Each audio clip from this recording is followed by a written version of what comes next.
Fala Dev, Mike Brito na área, como que vocês estão? Bem-vindo então à primeira edição do Alumni. Alumni então vai ser uma série que a gente vai fazer toda semana para apresentar pessoas que já passaram pela jornada do Launchbase, ou melhor, pela jornada da Rocket City, né? Tanto Launchbase quanto GoStack, qualquer um dos nossos bootcamps.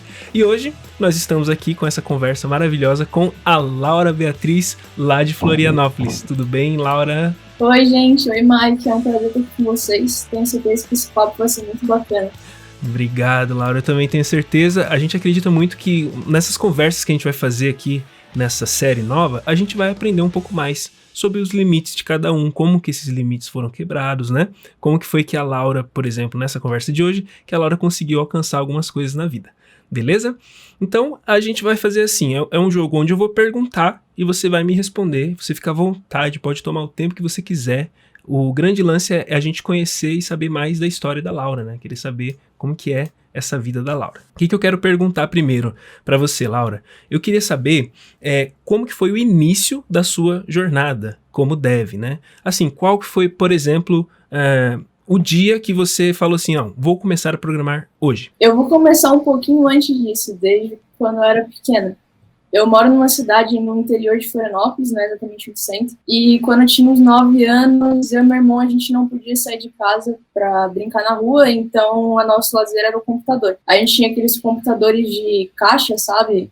Eu não sei se é assim que se fala, mas aqueles de tubo mesmo. E daí eu aprendi a mexer no computador porque essa era uma das formas de lazer que eu tinha, né? Era muito engraçado porque era 1 hora cada um tinha o direito de mexer 1 hora, e naquela 1 hora eu tentava fuxicar o máximo de coisas possíveis no computador, e também eu era muito competitiva em relação ao meu irmão, e isso me instigou a vontade de aprender mais sobre como é que era por dentro, como é que funcionava em si. Daí, quando eu entrei no ensino médio, eu queria fazer design na época, eu mexia no Photoshop, sabia fazer um monte de coisa, mas eu sempre tive o objetivo de ir para fora. E daí, na correria de estudar para o vestibular, eu meio que tirei um pouco disso na cabeça, eu acho que o vestibular acabou me sobrecarregando um pouco. Só que um dia meu pai chegou e falou para mim, olha, tá vindo um monte de empresa internacional aqui para Florianópolis, você pode investir nessa área de tecnologia. E como eu já tinha um contato forte com o computador, eu decidi começar a procurar na internet como é que eu poderia começar a aprender o básico, pelo menos. E daí eu comecei a procurar umas videoaulas no YouTube de Python, e aí eu comecei com lógica de programação básica no ensino médio, condicional, loop, essas coisas. Quando eu entrei para a faculdade de ADS, na primeira fase eu já sabia umas coisas, não era muito avançado de banco de dados, nada, eu sabia fazer umas queries simples, mas já era um progresso para a primeira fase, que eu aprendi essas coisas básicas. E daí foi aí que eu comecei, o meu passo de entrar na programação foi por causa desse meu sonho de ir para fora mesmo, e por eu ter tido um contato cedo com o computador, por causa do meu irmão. Sim, e legal que você falou de uma atitude sua até competitiva, né? Tipo, por causa dessa atitude competitiva que você teve, então, a vontade de sair na frente, né? E me fala uma coisa, dessa sua atitude de competição, me fala aí, prós e contras que você vê nisso. É bom, em que sentido que isso foi bom pra você nesse seu início de carreira, e em que sentido que talvez isso possa ser ruim? Olha, eu acho que é massa porque tu se instiga a aprender algo e tu sempre quer melhorar, mas hoje em dia eu não sou tanto assim, comparado com quando eu era menor, né? A gente tem que levar a competição como algo saudável, principalmente, não se sobrecarregar com isso, mas, por exemplo, quando eu vejo um dev muito, muito bom, a competição não é no sentido de ser melhor que ele, mas sim de me tornar tão bom quanto ele um dia, né? Então, é aquele negócio que o Diego fala, que não pode comparar os teus bastidores com o palco do outro, né? Eu acho que é assim. É exatamente isso. Mas, pelo menos, se basear no palco da outra pessoa. Eu vejo desse sentido. Assim. Que bacana. E, Laura, então sua primeira linguagem foi Python, que estava no hype, ainda tá, né? Uma linguagem realmente... eu já vi que é uma das primeiras linguagens, né? No topo, assim, das linguagens mais comuns que existem. O Python tá nela. E aí você fez, então, a pesquisa, você começou a estudar por conta própria a partir da internet, então foi assim? E me fala uma coisa, o Python você escolheu pelo hype, beleza. Mas aí quando você começou a entrar no Python ali, qual que foi o sentimento de você falar, cara, estou programando, é isso aqui que eu quero? Além, é óbvio, eu entendi que é bem o lance de você querer sair, e enfim, a gente tem todo esse lance que a linguagem é uma coisa universal, né? Se você aprende a programar qualquer lugar do mundo que você tiver, você tá bem alocado. Mas me diz assim, quando você olhou e falou, cara, isso aqui é sensacional mesmo, porque você tava no design, aí de repente, programação. Então, web design, na real aprendi, eu não fazia nenhum curso, mas eu fazia alguns layouts, e eu sempre quis dar vida para aquilo de alguma maneira. Não era algo que eu pensava diretamente, mas eu acho que eu sentia aquilo de alguma forma. E quando eu rodei meu primeiro script de Python, que tipo, eu realmente vi que aquilo era dinâmico, era uma coisa que eu conseguiria fazer, dar vida para os meus layouts, assim, me instigou muito a continuar aprendendo programação.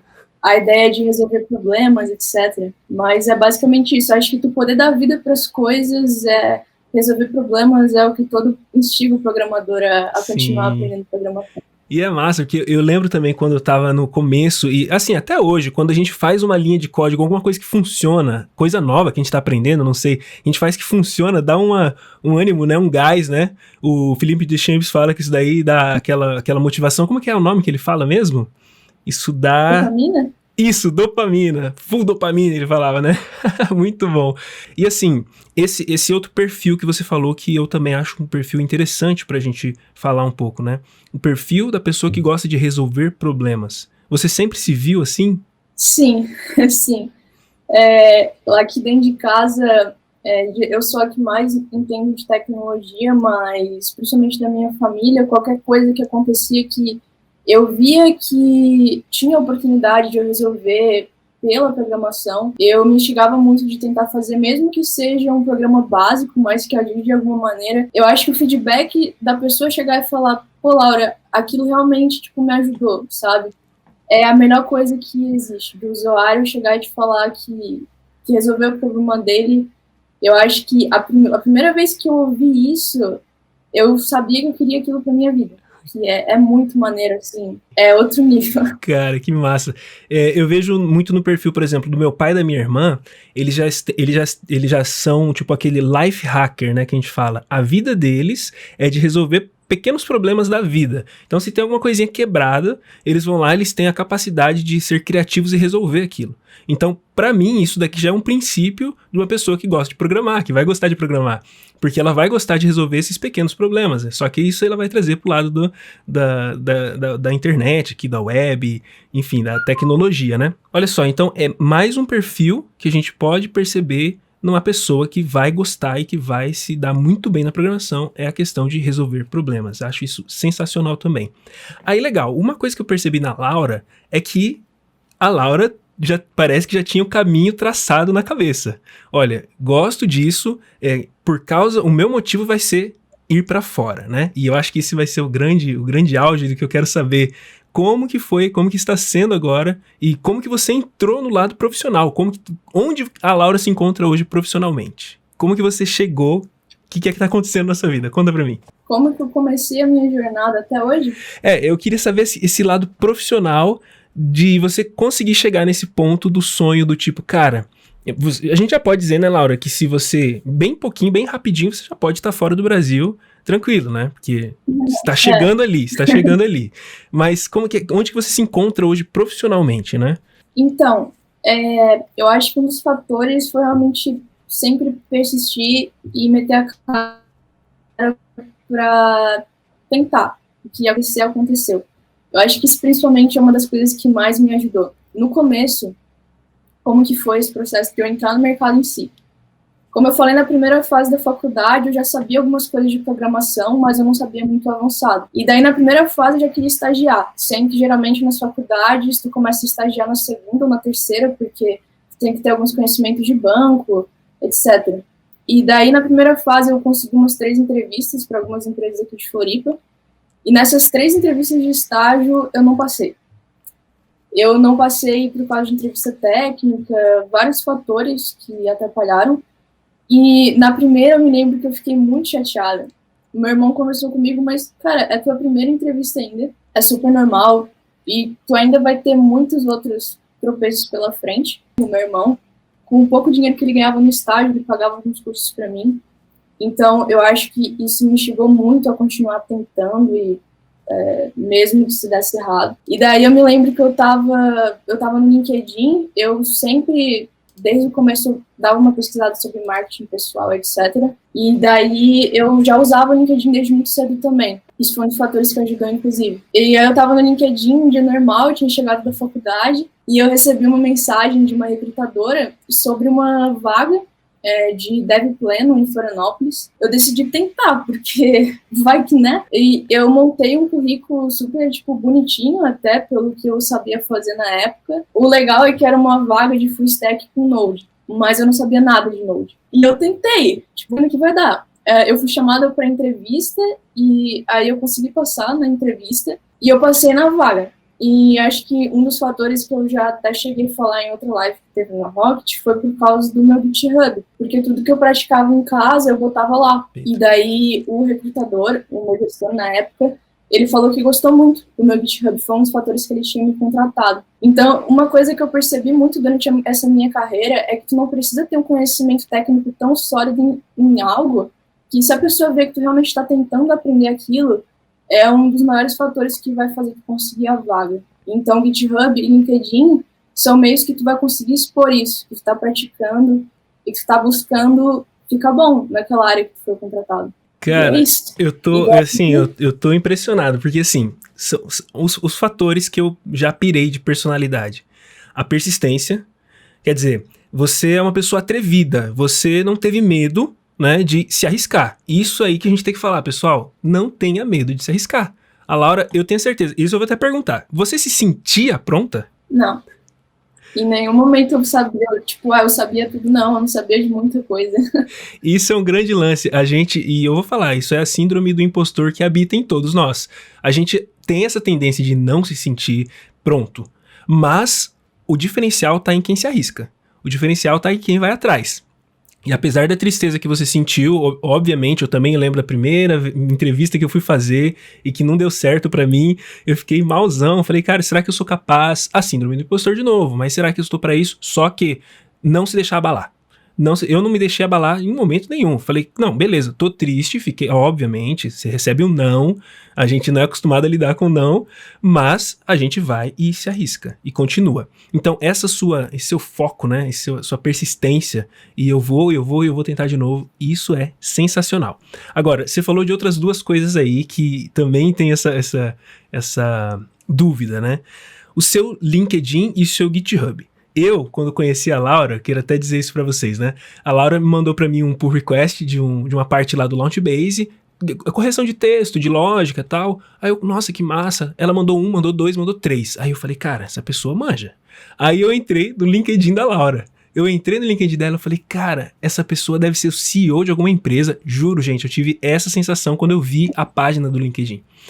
Deve ser CEO de alguma empresa e tá dentro do Launchbase para poder achar pessoas. Deve estar aqui procurando, né? Deve ser um olheiro que tá aqui procurando para. E não, depois me falaram que a Laura, aí depois eu vou te perguntar, né, Laura, qual que foi o tempo que você começou até hoje, pra você falar pessoal.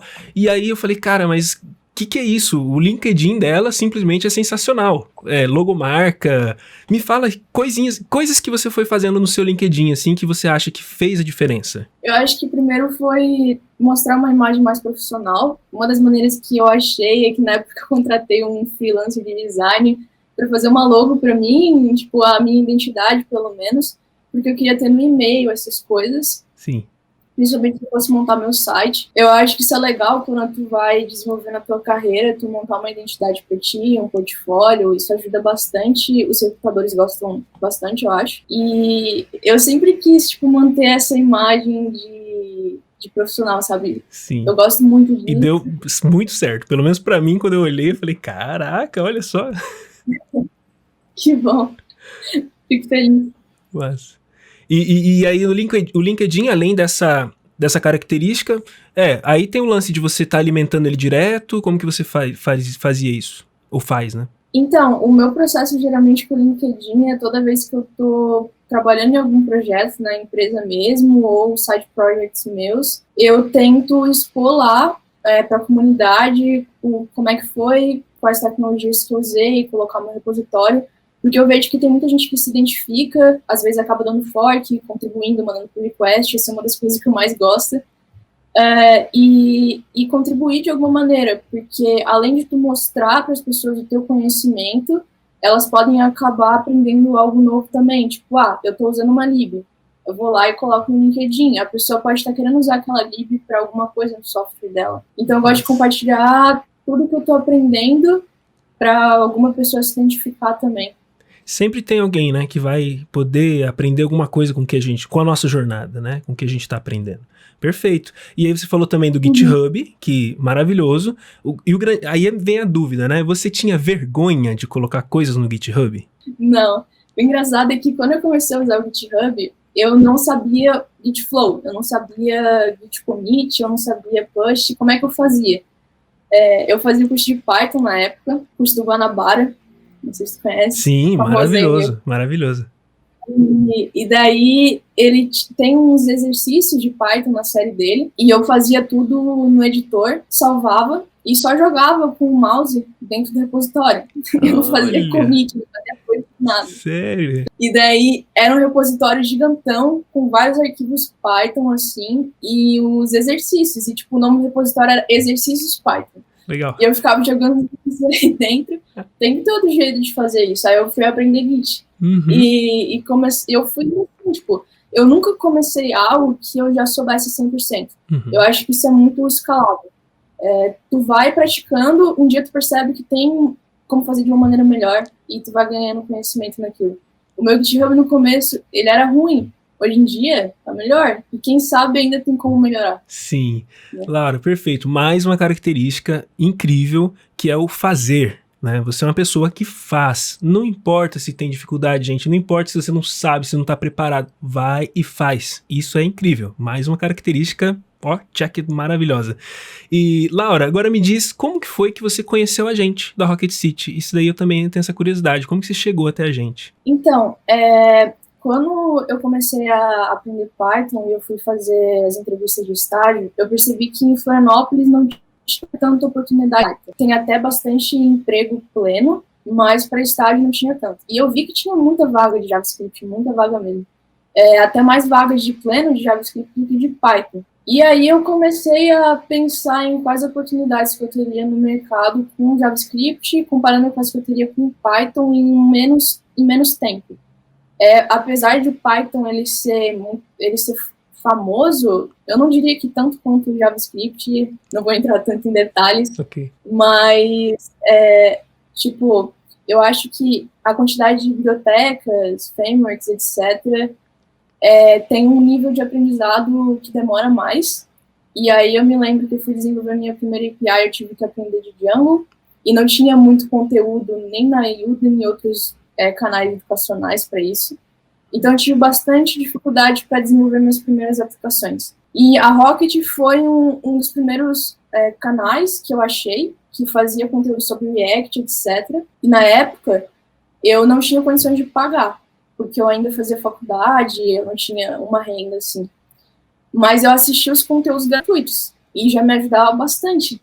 Então, eu gostei muito, acho que um dos principais pontos que eu gostei da Rocket, quando eu tive o primeiro contato com vocês, é a questão de comunidade. Porque quando eu comecei a programar Python, eu não tinha uma comunidade de Python, eu tenho certeza que deve ter uma comunidade gigante de Python no Brasil, mas eu não vi uma maneira de entrar num grupo no Discord, alguma coisa que eu tivesse um contato direto com uma pessoa na área. E aí, quando eu conheci a Rocket, eu tive contato com pessoas que trabalhavam com JavaScript, então é realmente um centro de comunidade que te ajuda na hora que tu vai começar a aprender. Mas, daí, quando eu comecei meu primeiro emprego de programadora, a empresa em que eu trabalhava pagou o bootcamp para mim. E eu fiquei muito feliz, porque eles realmente viram no bootcamp da Rocket que eu ia melhorar como profissional. E realmente me ajudou muito. Acho que eu entrei na empresa com conhecimento de React, eu saí outro. Quando eu terminei o bootcamp. Então, foi muito bacana. A Rocket, ela me ajudou a ter um caminho em quais pontos que eu poderia melhorar em questão de React, questão de Node, porque apesar de eu saber algumas coisas, eu não tinha um caminho correto de, tipo, qual livro que eu tenho que estudar? O que, tipo, o Edux vai me ajudar? Qual é a diferença? Esse caminho que a Rocket dá, essa questão de comunidade, ajudou bastante a gente. Cara, incrível. Então quer dizer, você estava já empregada numa vaga Node, mesmo você ainda não, né? Estando pronta para isso, o pessoal viu o seu potencial e investiu na Rocket City. Então você falou aí, olha, que tinha uma certa dificuldade antes de achar uma comunidade, né? Isso e assim, geralmente os alunos que vêm até a gente têm, assim, eles têm muita insegurança, algumas incertezas na vida. Você tinha, além desse negócio da comunidade, né? Que eu senti que faltou isso, né? Você tinha alguma coisa que te deixava insegura e que na Rocket você falou, cara, isso aqui agora sim, isso aqui me ajudou? Eu acho que lidar com erros, mesmo que tipo, isso não seja uma coisa que ensina diretamente no bootcamp, o bootcamp é técnico, mas eu via muitas vezes os instrutores errando, e muitas vezes eles falando tipo, que errar é normal. O meu primeiro trabalho, nas primeiras semanas, nos primeiros meses, eu cometi muitos erros. Isso me deixou muito para baixo em alguns momentos. Mas eu comecei a perceber, ao longo do bootcamp, ao longo da minha carreira também, que errar, às vezes, te ajuda muito mais como programador, te dá muito mais conhecimento do que tu já começar a aprender uma coisa que tu é perfeito. Sendo que às vezes isso nunca acontece, né? Sim. Então, saber lidar com os meus erros, eu acho que foi uma coisa bacana que eu aprendi. Caramba, que legal, que legal. Realmente, assim, isso é unânime, né? Quando a gente tá começando, a gente tem essa sensação de não posso errar, e se virem que eu erro, vão achar que eu sou uma farsa. Mais uma vez a síndrome do impostor vindo, né, bater forte na gente. E legal que quando a gente se expõe como educadores e mostra que é normal errar, automaticamente você se sente preparada também. Porque você fala, meu, peraí, realmente faz parte da jornada errar. E normal, eu sempre falo para os alunos, é do começo até o final da carreira. Você vai parar de errar na vida como um todo quando a vida acabar, porque não tem como, né? A gente sempre está errando e crescendo com isso. Eu acho que a atitude frente aos erros que faz a diferença. É isso que, para mim, também, por exemplo, define quem é júnior, quem é pleno, quem é como essa pessoa encara os erros, né? Se ela encara como algo desesperador e que precisa correr de meu Deus, socorro, alguém me ajuda, ou ninguém. Não, essa pessoa é júnior. Mas se a pessoa já começa a olhar o erro e fala assim, não, peraí, eu preciso ter uma postura diferente perante esse erro. Pronto, essa pessoa já está um pouco mais madura, né?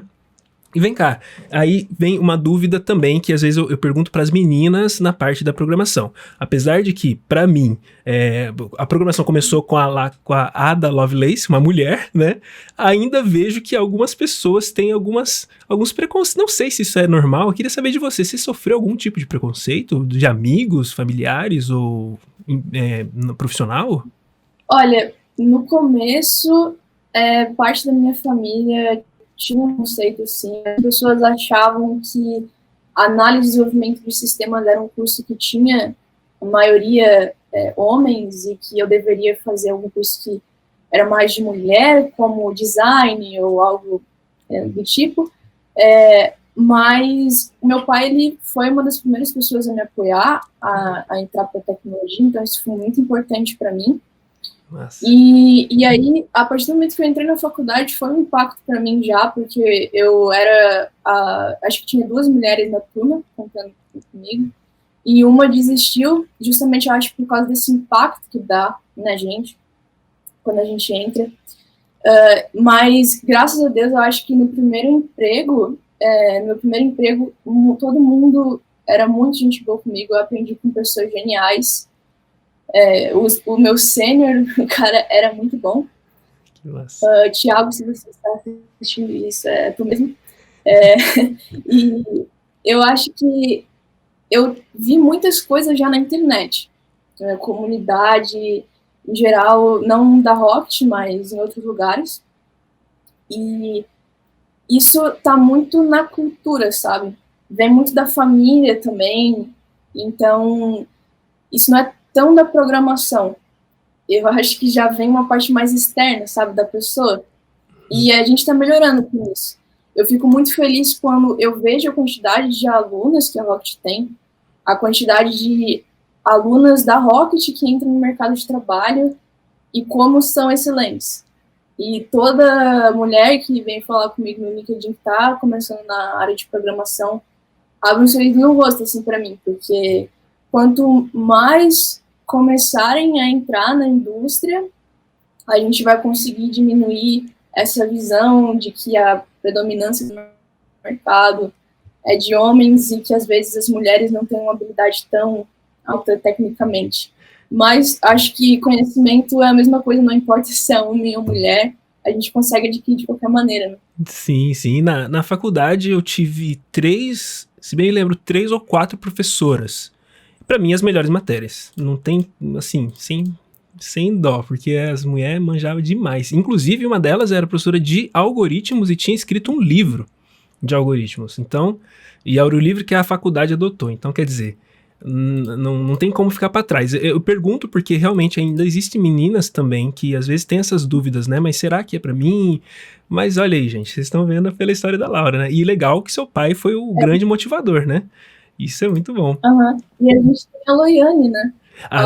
É sensacional. Nossa, eu, assim, quando eu comecei, eu tive Java na faculdade e um dos primeiros canais que eu fui assistir aula de Loiane, eu fui pesquisar a história dela, no começo eu fiquei, cara, essa mulher é demais. Tipo, é legal quando tem esses espelhos, assim, que meio que quebram a visão de fora que tu tem do mercado. Perfeito. Então, eu recomendo para toda mulher que está começando no mercado de programação ver a história da Loiane, assistir os vídeos do canal dela, que são excelentes. Perfeito. É muito massa. Perfeito. Vamos deixar aqui nos comentários aqui, na descrição, né, desse vídeo, todas essas partes que a gente tá falando, seu LinkedIn, né, canal da Loiane e tudo mais. Tem mais alguém que você olha assim, aí vamos falar de mulher ainda, já que a gente tá falando, né, que você fala, nossa, essa daqui, uau. Tem uma engenheira de software, que é a Isa Silveira. Eu não conheço a história dela diretamente, mas a maneira de que eu me conectei com ela foi porque eu assisto muito conferências, e ela é tech speaker da Mozilla, e ela fez várias conferências, ela faz ainda conferências na JSConf Brasil e também em conferências ao redor do mundo. E eu assisti uma conferência dela, que traduzindo para o português eu acho que é A Arte de Falhar, alguma coisa assim. E nessa conferência ela falou que quando ela fazia faculdade de ciência da computação, ela trabalhava, eu acho que era em um voluntariado dentro da faculdade, em que eles tinham dados, em que armazenava todas as informações dos funcionários, conta bancária, e um dia ela apagou esse banco de dados sem querer. E aí nessa conferência ela conta, tipo, como que a chave do programador, né, entender que os erros não vão acabar com a tua carreira, que é super normal. Uhum. E aí nessa conferência parece mulher demais o trabalho dela. Eu acho que eu assisti quase todas as conferências dela no YouTube. E eu gosto muito de ver essas engenheiras, essas desenvolvedoras que têm uma presença de muito massa e que distribuem tipo, essa mensagem bacana para a comunidade em geral. Perfeito. Então, eu acho massa vocês procurarem no YouTube Isa Silveira, JSConf, que vai aparecer bastante conferência dela aí. Pronto. Então, meninas, se vocês tivessem dúvidas até agora, se é para você, tá aqui a prova de que é sim. Me fala outra coisa. Aí, beleza, falamos dessa parte. E a parte da idade, né? Qual que é a sua idade? Como é que você já tá inserido no mercado com essa idade? Isso, algum momento, foi algum bloqueio mental para você, alguma coisa assim? Então, eu tenho 18 hoje e eu comecei com 17. E, às vezes, eu até, tipo, eu me esqueço desse ponto, mas é muito bacana, eu vejo, assim, começar cedo, pela questão que eu sei que vai me ajudar na jornada, sabe? Sim. Mas eu acho que a idade também não é um fator predominante. Tipo, eu vejo muita gente vindo comigo, falar comigo no LinkedIn, Laura, mas eu tenho 40 anos, tipo, eu posso começar agora? Pode. A tua carreira, ela vai estar começando ali, não importa da tua idade, tu vai conseguir estudar de qualquer jeito. E aí, muita gente me pergunta se isso me atrapalha no lado profissional, mas também eu nunca tive preconceito por causa disso. Às vezes as pessoas nem sabiam quando iam trabalhar comigo que eu tinha 18 anos, até hoje às vezes não sabem. É muita questão de que não importa a idade. Se tu tiver maturidade para mostrar o teu conhecimento e ter cabeça para resolver os problemas, aquela questão de senioridade que tu falou, né? É isso que vai fazer tu se tornar um profissional bom. Perfeito, perfeito. Eu vejo dessa forma também, né? Que o lance, às vezes as pessoas... O grande lance que a gente tá, pelo menos entendendo, pelo menos que eu tô entendendo aqui, tudo começa como que tá na sua cabeça. Tudo começa como que tá a sua mentalidade. Então, provavelmente se a Laura pensasse assim, eu sou muito nova pra isso, não vou me arriscar agora, vou estudar mais.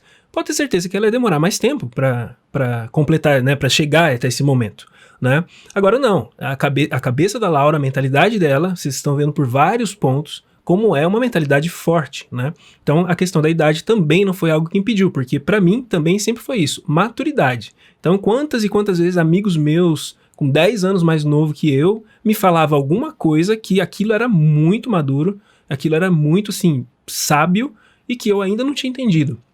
Então, quer dizer, isso faz parte da vida de todo mundo. E também não importa, isso que você falou também é muito importante, Laura, não importa se a pessoa também já está com uma idade mais avançada. Ela traz consigo, com certeza, muita experiência. E eu tenho certeza que, às vezes a gente pensa assim, puxa, mas se eu tivesse tudo isso de experiência, imagina como que eu poderia aplicar agora. Enquanto a pessoa que já tem muita experiência pensa, mas se eu fosse novo, se eu tivesse... Não, também a gente não tem que ficar nessa onda do se. Vai, faz, tenha mentalidade forte, enfim, né? Passe por isso. E me fala uma coisa, a gente já falou um pouquinho da entrevista, né, de como foi a entrevista, mas assim, você fez essa entrevista presencial, foi?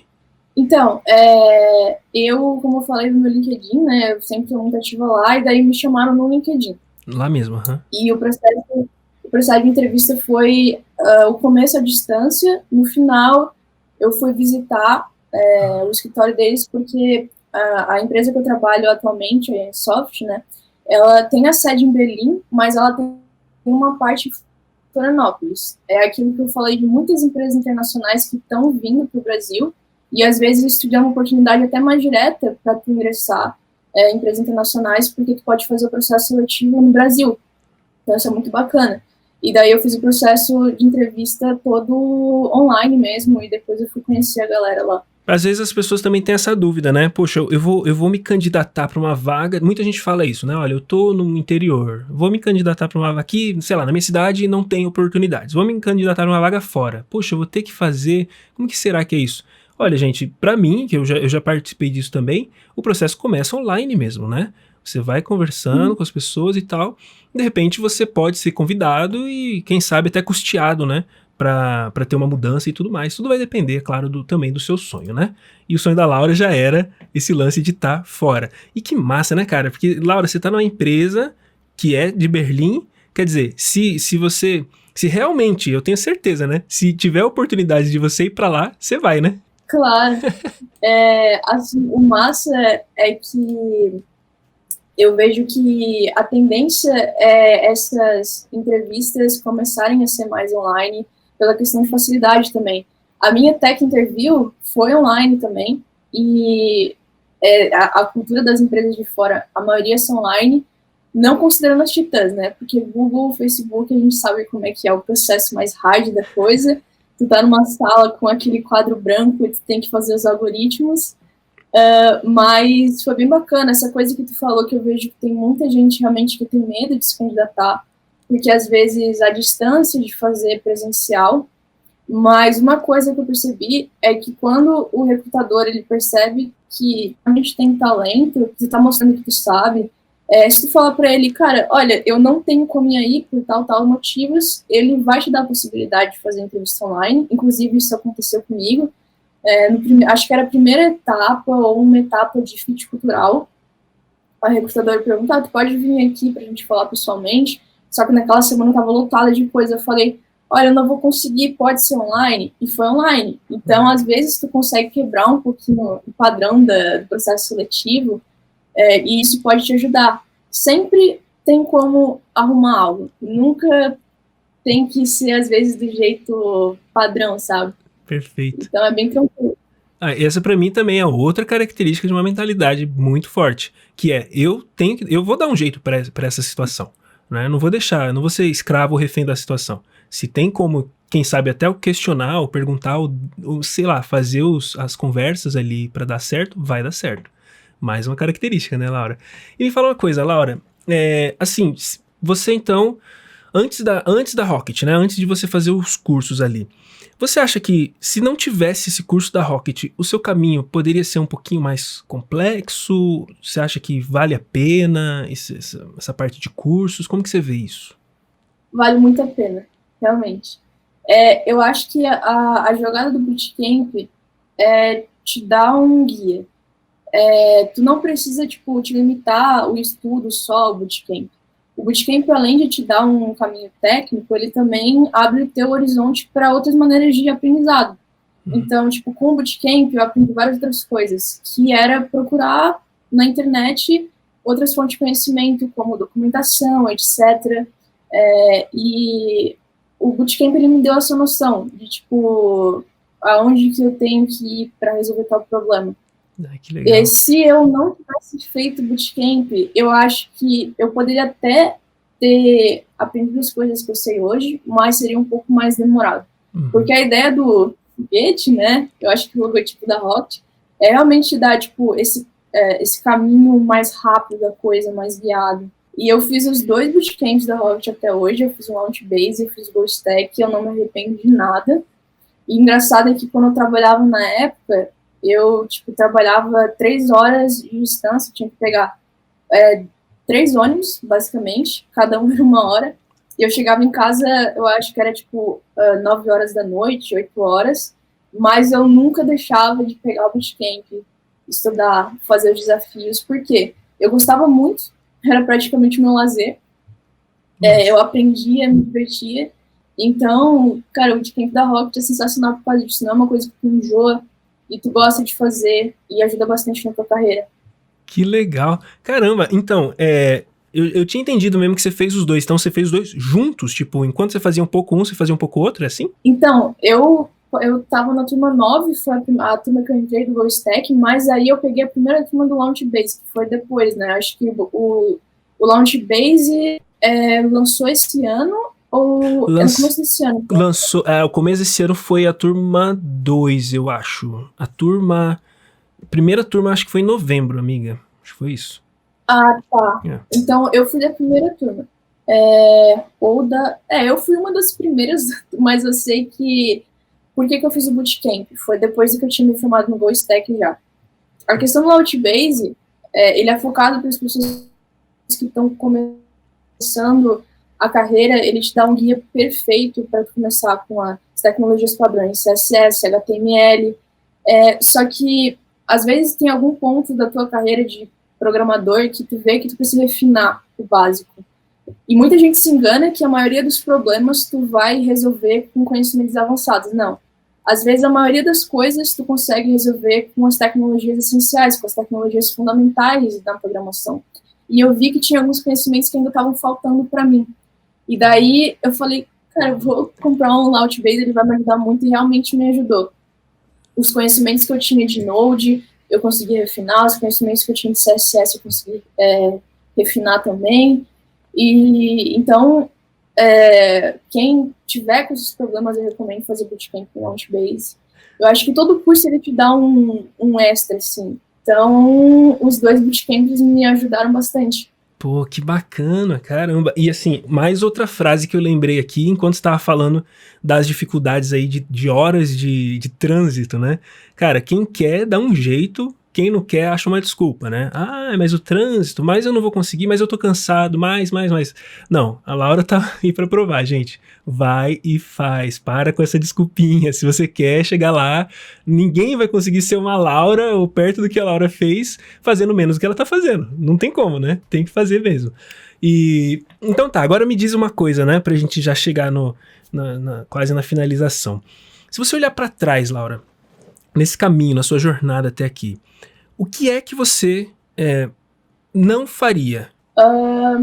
Às vezes, tentar aprender mais as coisas avançadas, por exemplo. Eu vejo que tem muita gente que começa a pegar uma tecnologia e, às vezes, acaba tentando muito a fundo, sendo que é desnecessário para o problema que quer resolver. E, atrás, eu ficava muito tempo estudando uma teoria, e quando eu ia praticar, eu não aplicava aquilo, era desnecessário. E esse é o ponto no começo da tua jornada de programação. Praticar muito em paralelo com o que tu aprende de teoria.